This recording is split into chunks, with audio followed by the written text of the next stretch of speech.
Football Universe. Di sepak bola hanya ada satu orang yang dijuluki Sang Kaisar. Karena dia memang sangat superior di lapangan hijau. Dia adalah Franz Beckenbauer yang akan kami ceritakan kehebatannya. Please like, comment, share, dan subscribe channel ini jika cerita-cerita sepak bola kami bermanfaat. Bundesliga musim 1973-1974 terjadi sebuah momen langka yang dikreasikan oleh Franz Beckenbauer. Waktu itu Bayern Munchen bertandang ke markas MSV Duisburg. Stadion Wedau Stadion dipenuhi 34.000 supporter Duisburg yang menginginkan timnya menang untuk memperbaiki posisi mereka di Bundesliga.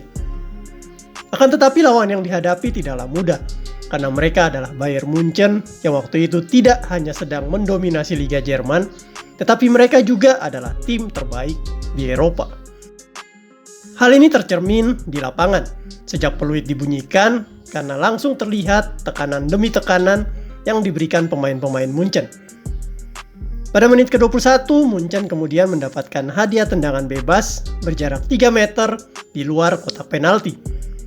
Dari kejauhan tampak libero legendaris Munchen maju di belakang bola dan siap mengeksekusi tendangan bebas ini. Sebanyak 5 orang pemain Duisburg kemudian membentuk pagar betis karena mereka tahu Beckenbauer memiliki tendangan yang sangat keras.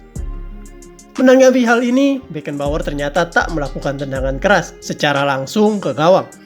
Dia melakukan sebuah teknik baru dengan menendang bola menggunakan kaki bagian luar. Bola yang ditendang tidaklah keras, tetapi melayang pelan dan berputar di atas pagar betis dan menjauhi penjaga gawang. Bola pun masuk dengan sangat cantik ke gawang Duisburg. Dan ini adalah salah satu gol paling indah di Bundesliga sampai saat ini, dengan teknik eksekusi tingkat tinggi. Di pertandingan tersebut, Munchen kemudian mencetak 3 gol lagi dan menang 4-0 atas Duisburg. Sejak saat itu, teknik Beckenbauer ini menjadi hits dan ditiru banyak sekali pemain sepak bola seperti Xabi Alonso, Juninho, dan Quaresma. Ini adalah salah satu dari sekian banyak kelebihan Beckenbauer, sehingga membuatnya dipanggil Sang Kaisar.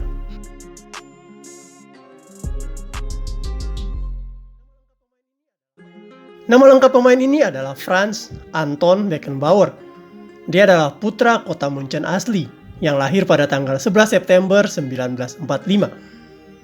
Beckenbauer tumbuh di distrik of Giesing, salah satu bagian kota Munchen yang banyak terdapat puing-puing bangunan sisa Perang Dunia Kedua. Ayah dan ibunya adalah pekerja pabrik, sehingga kondisi ekonomi keluarganya tidaklah terlalu tercukupi. Beckenbauer kecil sangat senang bermain sepak bola di jalanan bersama teman-temannya.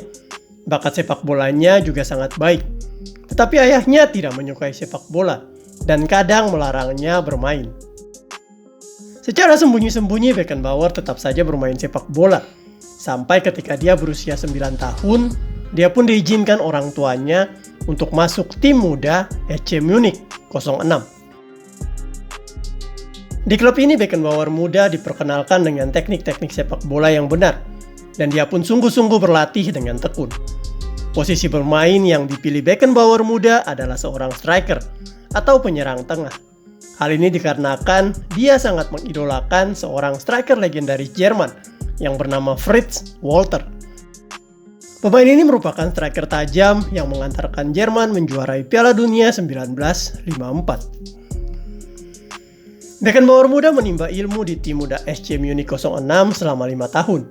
Dia sangat ingin bermain untuk tim senior mereka. Akan tetapi SC Munich 06 mengalami krisis keuangan dan tim mereka mengalami ketidakjelasan. Akhirnya Beckenbauer muda dirayu Bayern Munchen untuk bergabung dengan mereka. Dan di usianya yang ke-15 tahun, dia pun bergabung dengan tim muda Bayern Munchen. Di tim muda Bayern, Beckenbauer tak kesulitan beradaptasi, karena ada juga beberapa teman seangkatannya yang berasal dari SC Munich 06. Beckenbauer kemudian tumbuh menjadi pemain yang memiliki karakter dan skill yang sangat baik. Dia mampu dimainkan sebagai striker, midfielder, ataupun seorang back sekalipun. Akan tetapi pelatihnya melihat bahwa Beckenbauer berpotensi bermain di posisi back karena memiliki fisik yang menunjang dan kepintaran membaca permainan. Jadilah Beckenbauer dipoles untuk menjadi seorang back yang mumpuni. Di usianya yang ke-18 tahun, akhirnya Beckenbauer dipromosikan untuk bermain di tim senior Bayern Munchen. Di tahun yang sama dirinya dipanggil juga untuk memperkuat tim nasional Jerman Barat. Akan tetapi namanya mendapat penolakan dari Komite Sepak Bola Jerman menyusul kontroversi dirinya yang dituduh menghamili pacarnya di luar nikah. Asisten pelatih Jerman Barat yang bernama Dietmar Kramer kemudian membela Beckenbauer dan akhirnya dia bisa bergabung bersama tim nasional Jerman Barat. Beckenbauer melakoni debutnya dengan FC Bayern dalam pertandingan playoff promosi Bundesliga melawan FC St. Pauli pada 6 Juni 1964. Setelah sempat bermain di kompetisi kasta kedua Jerman, Beckenbauer akhirnya berhasil membawa Bayern Munchen promosi ke kompetisi Bundesliga. Dirinya waktu itu berhasil mencetak 18 gol dari 39 pertandingan yang dimainkannya di kasta kedua Liga Jerman. Pada musim 1966-1967, Beckenbauer mengantarkan Munchen meraih gelar Piala Jerman dan memenangkan Piala Winners Eropa. Karena hal ini, dirinya kemudian diangkat menjadi kapten di musim berikutnya, 1968-1969, oleh pelatih Branko Šebek. Beckenbauer dinilai memiliki karakter pemimpin yang kuat yang dapat mengatur teman-temannya di lapangan. Dan benar saja, kepemimpinan Beckenbauer kemudian membuahkan hasil. Munchen dibawanya meraih gelar Bundesliga untuk pertama kalinya di musim ini. Dirinya pun kemudian diberikan julukan baru oleh fans dan media, yaitu Der Kaiser atau si Kaisar. Hal ini merujuk pada kepemimpinannya yang kuat, serta Beckenbauer pernah berfoto dengan Kaisar Australia, sehingga julukan si Kaisar pun tepat baginya. Pada musim 1969-1970, Beckenbauer diminta memainkan peran baru, yaitu sebagai seorang libero. Peran ini memang cukup terkenal di sepak bola era 70-90-an, karena pemain ini bebas berdiri di belakang bek untuk mencegat serangan lawan, serta juga bebas untuk maju ke depan membantu penyerangan. Peran ini kemudian dijalankan Beckenbauer dengan sangat baik, sehingga sampai saat ini dia pun masuk sebagai salah satu libero yang permainannya paling sempurna. Kepemimpinan Beckenbauer membuat Munchen menjadi kekuatan baru Bundesliga yang ditakuti lawan-lawan mereka. Dari tahun 1972 sampai 1974, mereka mampu meraih gelar juara Bundesliga. Tak sampai di situ, dominasi Munchen juga merambah ke Eropa, di mana mereka berhasil memenangkan European Cup atau yang saat ini kita sebut Liga Champions Eropa sebanyak 3 kali berturut-turut di tahun 74, 75, dan 1976. Hal ini membuat UEFA menghadiahkan mereka trofi Piala Champions yang dapat dipegang selamanya. Munchen waktu itu berhasil menyamai prestasi Real Madrid dan Ajax Amsterdam yang memenangkan Piala Champions 3 tahun berturut-turut. Kehadiran Beckenbauer di lapangan membuat musuh-musuh Munchen ketar-ketir karena dia sangat taktis ketika bermain. Kemampuan bertahannya luar biasa solid. Di udara, dia kuat berduel. Di darat, dia mampu memotong bola dan melakukan tackle bersih kepada lawan. Tubuhnya yang sangat atletis memungkinkannya memenangkan adu badan dengan lawan. Dan bahkan dia tak terlihat capek 90 menit di lapangan karena staminanya sangat prima. Sebagai libero, dia juga pintar membaca pergerakan lawan, sehingga dia mampu mencegat dengan bersih dan taktis. Kemampuan menyerangnya juga tak diragukan. Karena dia merupakan mantan striker, maka kemampuan finishingnya sangat baik.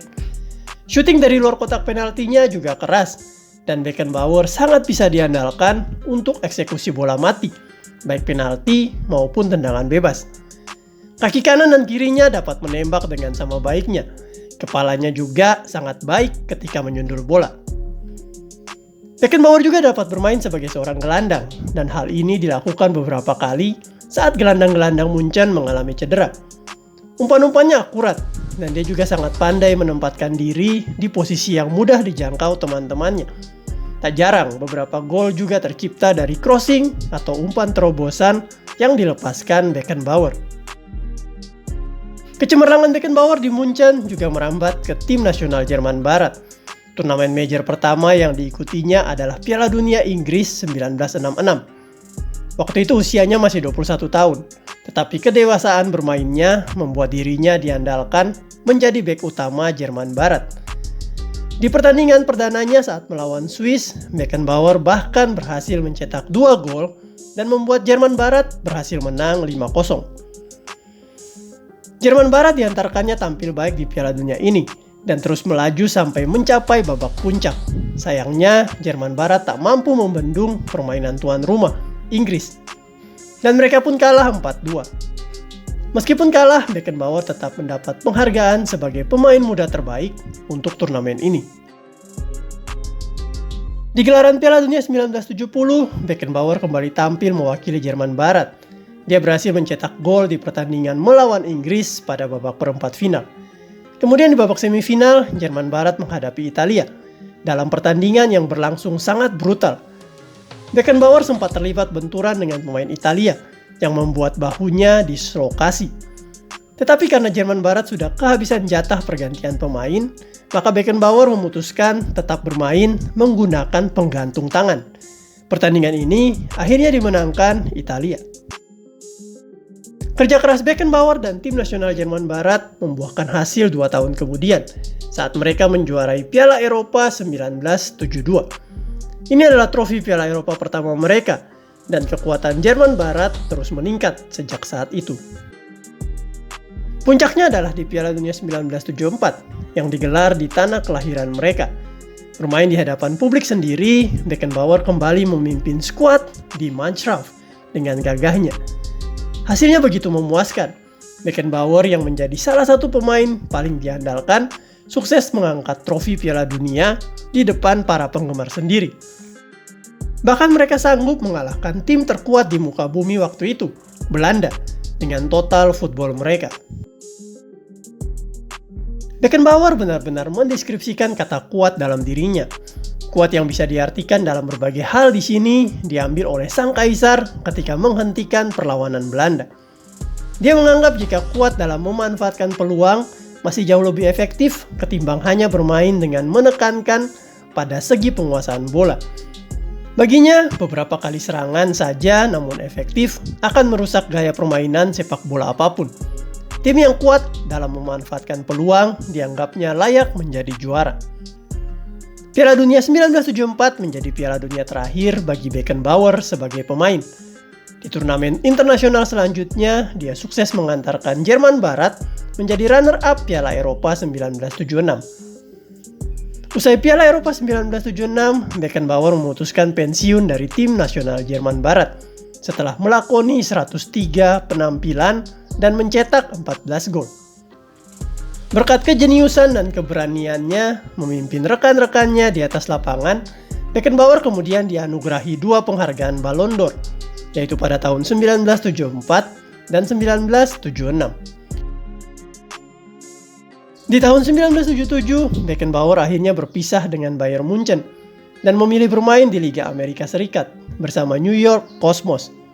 4 musim membela New York Cosmos, sang kaisar sempat kembali ke Jerman untuk membela Hamburg SV, sebelum akhirnya memutuskan gantung sepatu pada tahun 1983. Setelah pensiun sebagai pemain sepak bola, Beckenbauer kemudian beralih profesi menjadi pelatih. Di tahun 1984, dia kemudian ditunjuk menjadi pelatih tim nasional Jerman Barat, dan 2 tahun berselang, dia membawa Jerman Barat menjadi runner-up Piala Dunia 1986. Tak puas sampai di situ, dirinya kemudian meracik tim yang lebih kuat, sehingga Jerman Barat berhasil dibawanya meraih juara dunia di tahun 1990. Setelah itu dia beralih melatih klub, dan klub Olympique Marseille dipolesnya sampai menjuarai Liga Prancis musim 1990-1991. Dari sana dia kembali ke Bayern Munchen sebagai pelatih, dan tim tercintanya ini dibawanya menjuarai Bundesliga 1993-1994 dan UEFA Cup 1995-1996. Setelah menjadi pelatih, Franz Beckenbauer kemudian memilih menjadi staf di Bayern Munchen dan juga Federasi Sepak Bola Jerman. Dirinya banyak mengarahkan sepak bola Jerman dalam perkembangannya dan juga menjadi penasehat bagi beberapa pelatih terkenal. Di tahun 2006 dia bahkan terpilih menjadi ketua panitia Piala Dunia Jerman 2006. Sayangnya di kompetisi tersebut timnas Jerman gagal menjadi juara. Franz Beckenbauer pun kini menjadi satu-satunya orang di dunia yang pernah menjadi pemain dan pelatih juara dunia serta ketua panitia Piala Dunia. Pada 7 Januari 2024, sang kaisar menghembuskan nafas terakhirnya di kota Salzburg, Austria dalam usia yang ke-78 tahun. Dunia sepak bola berduka karena kehilangan salah satu maestro terbaiknya. Selamanya, Franz Beckenbauer akan dikenang sebagai legenda sepak bola dunia. Selamat jalan Kaisar, selamat jalan Franz Beckenbauer. Alles de Kaiser.